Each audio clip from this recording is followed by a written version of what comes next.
This is that kind of CMS website thing, right? Where it's like all your content lives within this database thing, and some of it you publish via whatever channels. Like we'll publish to the social media channels, we'll publish to your website, this, that, and the other. Yeah. Which again, you can see kind of strategically, but I think one of the beauties of Canva is that, even at like a larger business, not mega business where they have like really strict controls over like the comms or whatever, but even at like larger businesses where it's still pretty normal for like social media managers, just like they're basically told you have to friggin' post like 3 times a day or whatever, just get them out there, then it's fine for a social media manager to do that.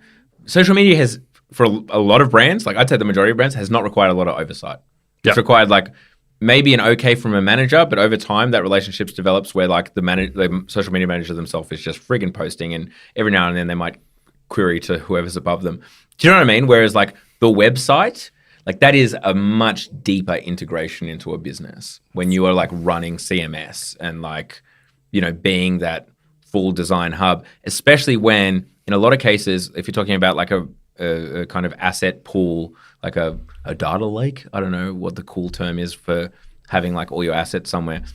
That's like your senior designers and stuff who are probably making the call on what you should be using. And it's kind of like, it's seen as a toy, right, for designers. Yeah, I think. Well, some designers. It's actually one of the classic sort of, I think, kind of under-described problems for any sort of business.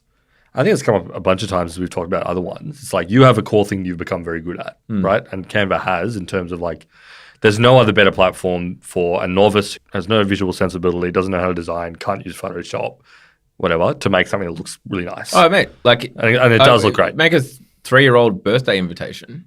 Yeah, like, you'd be a fool to use anywhere else. Like Canva is the place that you go. So you've nailed that. How do you grow the pie, and what do you expand into?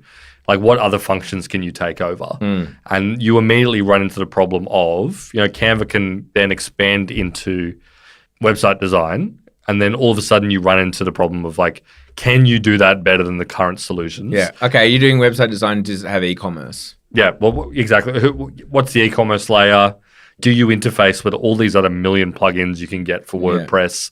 Do you have all these like plugins that you can get on Squarespace or whatever? What's the analytics like? Yeah. All this shit. It's like, okay, well, maybe we don't do that. Can we expand into the higher levels of graphic design where we're like appealing to professional designers who need to do stuff that's more advanced than Canva does now? Okay. Are you able to be like feature complete and compete with like Adobe's suite? Are you able to be as good as Photoshop is?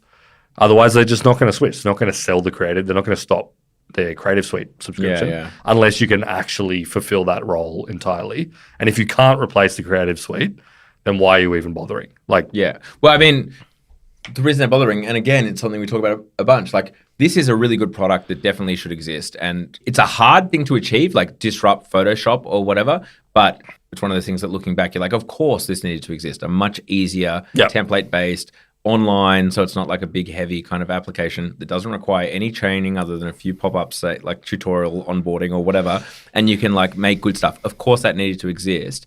But, it's one of those funny situations, again, with the venture kind of model where it's like, thank God that venture funded this business and made this tool exist because it needed to exist and it's a fantastic tool. Is it going to be a $100 billion company? Again, it has to be more than that. It has to be more than the tool that it currently is in order to achieve that. And like, like the dark fiber in the days of the first bubble, the first internet bubble, like 99, 2000 bubble, all of this kind of fiber was laid and all these cables were laid, dark fiber, I think it was called, were laid by all of these businesses who were getting like astronomical valuations on the stock market, and they all went bust. And like Google quietly kind of bought them all up, which is why Google has always had like super fast the fiber optic, like that. And this super, it was basically built by people paying these astronomical valuations for companies that eventually folded, and Google was able to buy it up cheap, which then created this fantastic product that is Google, where you could get these results super fast, blah blah blah blah blah. And like I kind of think about that a bunch because I'm pretty critical of VC and how like a lot of bad businesses get funded or like for astronomical valuations. Yep. But, like maybe there are certain businesses that it's like, well, you know what? As long as the business doesn't go bust, because like Canva's not going to go bust. No, the worst case scenario is it's going to be bought by Adobe or someone else, right? Like at a Yeah, worst case scenario is it gets bought. So like it's going to be around. Yeah, it's not. Yeah, totally. So like maybe, and I don't know what their most recent valuation is. We could probably look it up, but it would be in the tens of billions of dollars. Maybe we were done a favor. Maybe.